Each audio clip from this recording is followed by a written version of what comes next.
सद्गुरु क्या नहीं करते, उनका शरीर मर जाता है, उनकी गुरुता तो शाश्वत है,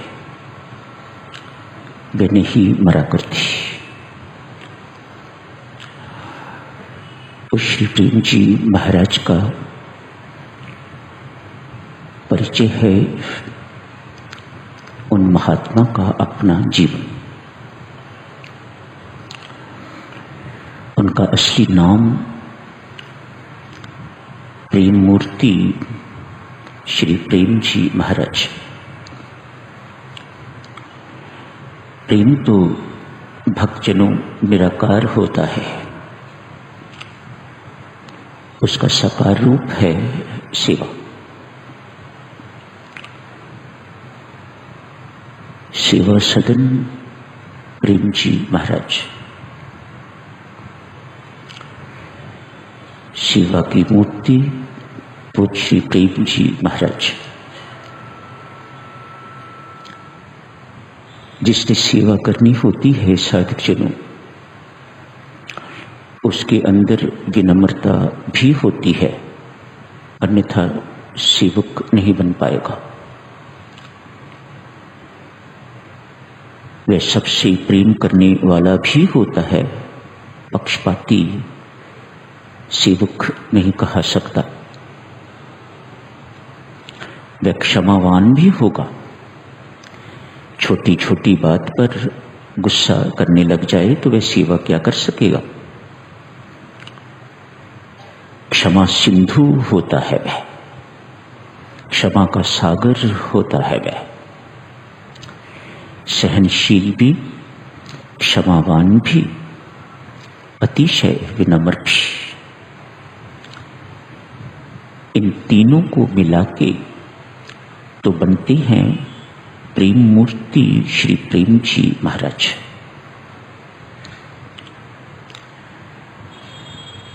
साधक जनों, पुष्य महाराज ने अपने जीवन में कोई पुस्तक नहीं लिखी। आप सच समझें, सच माने तो उनका जीवन ही उनकी रचना है, उनका जीवन ही पुस्तक है। जो कुछ उन्होंने अपने जीवन में उतारा, उससे अधिक प्रवचनों में कहा नहीं।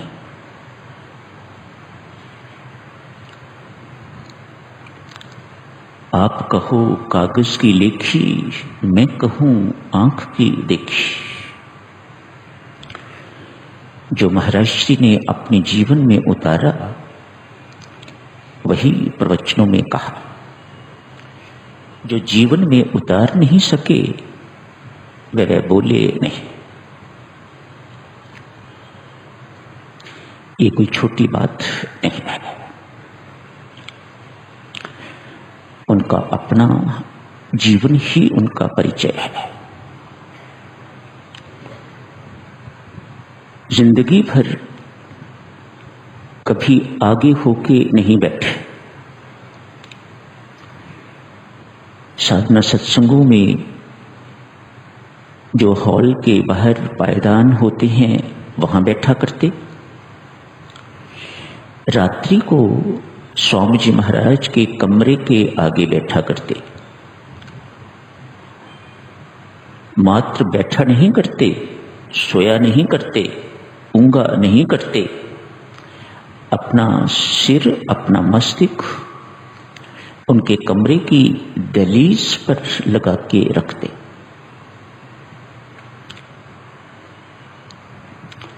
ऐसी गुरु भक्ति,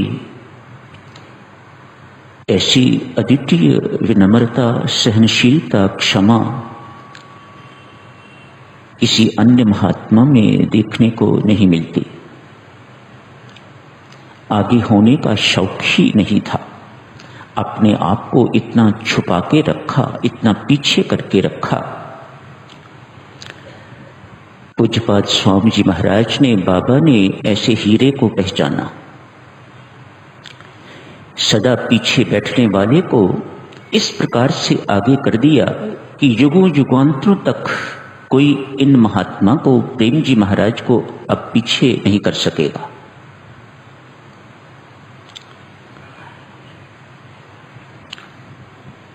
कैसा कुल है हमारा साधक जनों, किस उच्च परिवार के सदस्य हैं हम। कुछ ना कुछ तो साधक जनों हमें इनके जीवन से अपने जीवन में उतारना चाहिए, है ना बेटा? युवक लोगों, उतारना चाहिए ना, ये हमारे जीवन में कुछ ना कुछ आना चाहिए, तभी कुल आगे चल पाएगा। पुष्य महाराज, मैं तो यूं समझता हूं अपने जीवन का परिचय दिया करते एक दृष्टांत के माध्यम से। ये दृष्टांत वह प्रायः सुनाया करते, आप सबने सुन रखा होगा, याद भी होगा आपको, पर आज सुनाए बिना रुका नहीं जा सकता। गोस्वामी तुलसीदास के वक्त की बात है, उन्हीं की बात है।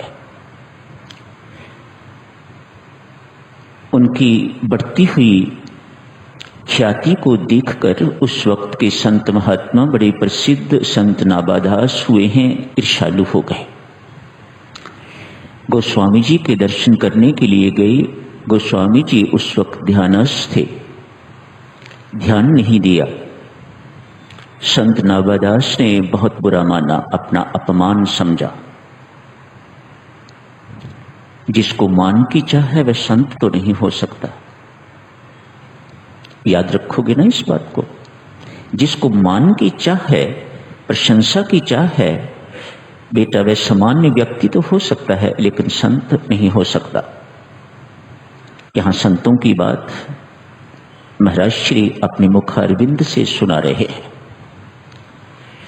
आग बबूला होके नाबादास वापस चले गए हैं। मैं बदला लूंगा, इनको नीचा दिखाऊंगा। कुछ दिनों के बाद अपने आश्रम में एक भंडारे का आयोजन किया। सब इलाके के संत महात्मा बुलाए जाते हैं। गोस्वामी तुलसीदास को निमंत्रण नहीं दिया। आज भंडारे का दिन है। संत महात्मा, साधु लोग गोस्वामी जी की कुटिया के आगे से निकलते हुए पूछते जाते हैं, गोस्वामी जी अब अभी तक यहाँ भंडारा है नाबादास जी के यहाँ, अब पहुंचे नहीं अभी तक।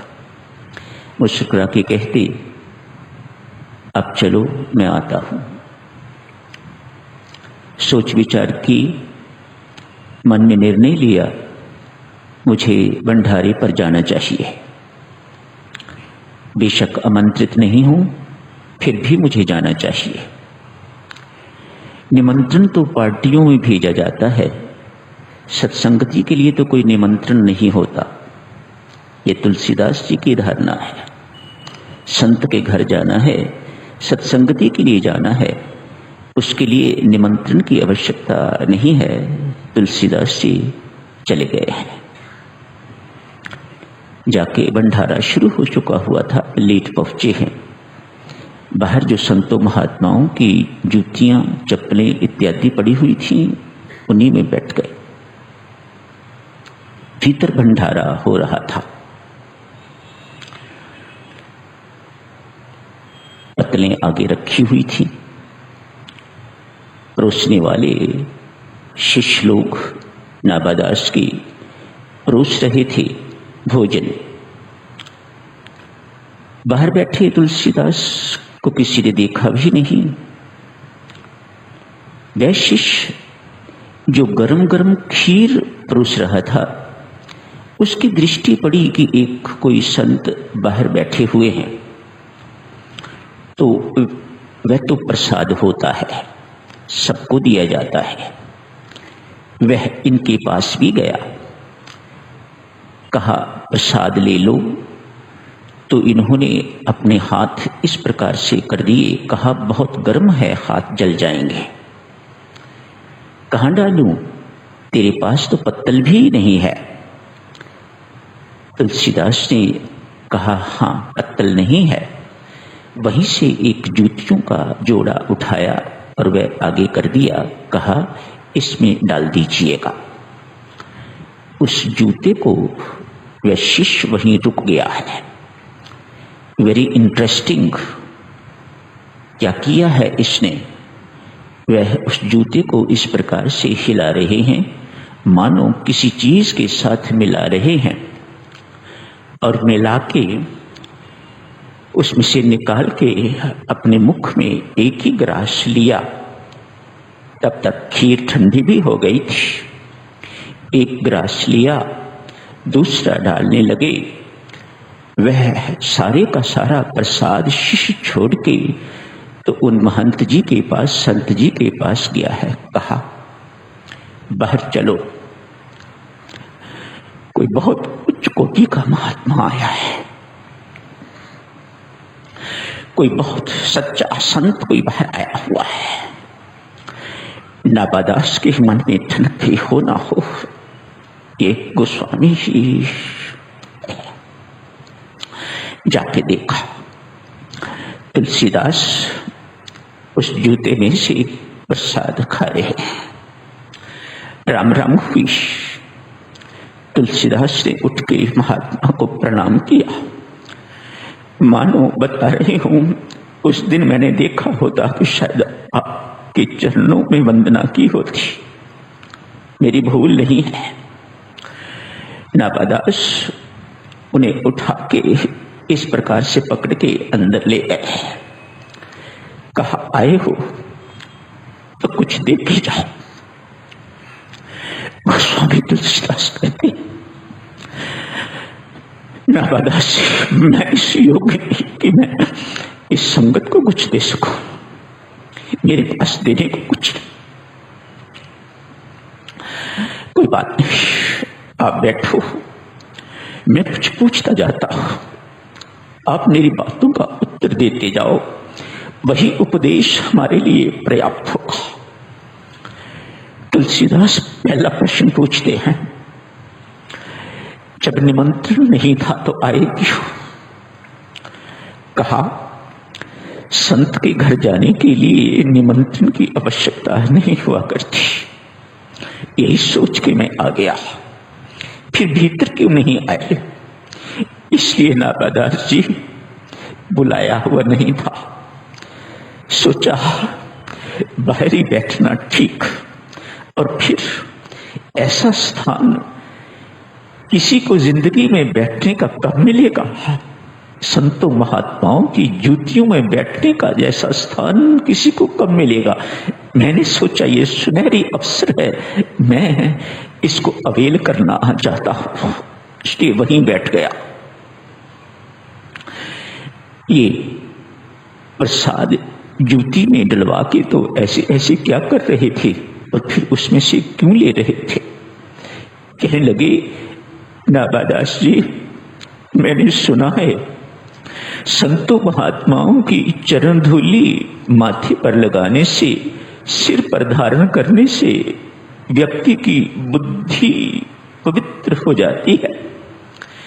अपने हृदय पर लगाता हुआ व्यक्ति संतों महात्माओं की चरण धूली को यहाँ लगा के सिर पर रखता है तो उसके मन, हृदय, बुद्धि सब पवित्र होते हैं, उनका शुद्धिकरण होता है।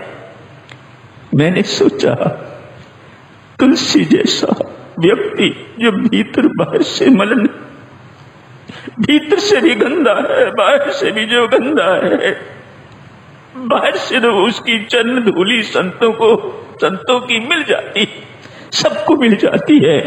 आज मुझे परमात्मा ने मौका दिया है कि उनकी चरण धूली मिश्रित करके किसी में तो मैं उसे अंदर ले सकूं, ताकि मेरा अंतःकरण भी, मेरा भीतर भी पवित्र हो जाए। साधुजनों, ये दृष्टांत कुछ श्री प्रेम जी महाराज प्राय सुनाया करते। मुझे ऐसा लगता है ये उनके अपने जीवन का परिचय है। उनका अपना जीवन बिल्कुल इसी प्रकार का था। शत शत नमन है महाराज धीराज आपके श्री चरणों में। आज मांगलिक दिवस है, संत महात्माओं का मरण मांगलिक होता है। उनके जीवन से बेटा सीखना चाहिए, क्या किया है इन्होंने जिंदगी में। इन्होंने अपना मरण, अपनी मृत्यु को मंगलमय बना लिया है। संत महात्मा अपनी मृत्यु को मंगलमय बना के जाते हैं। महाराज धीराज कुछ तो दीजिएगा हमें, कुछ तो हमारी झोली में डालिएगा। इतने गुणों से संपन्न कोई एक गुण ही हमारी झोली में डाल दीजिएगा, हमारा जीवन धन्य अति धन्य हो जाएगा। धन्यवाद। आप सबका यही समाप्त करने की इजाजत दीजिएगा।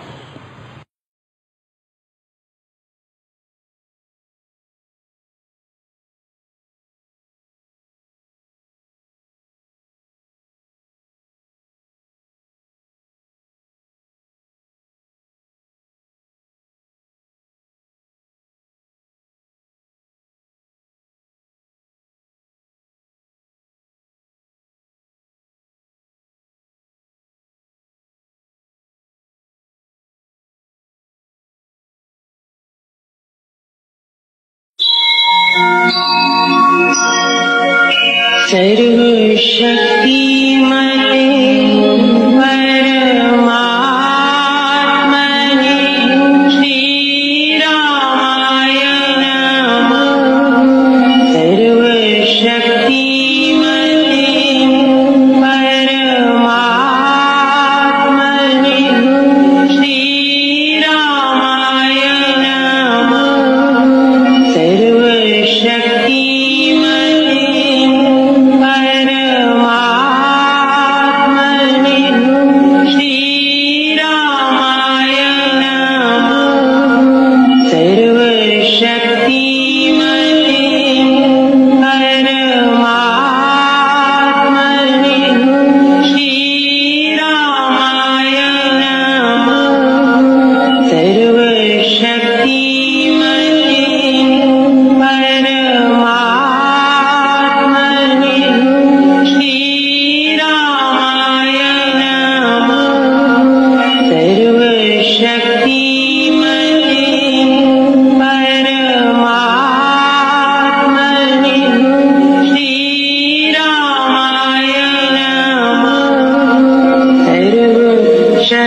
शक्तिमते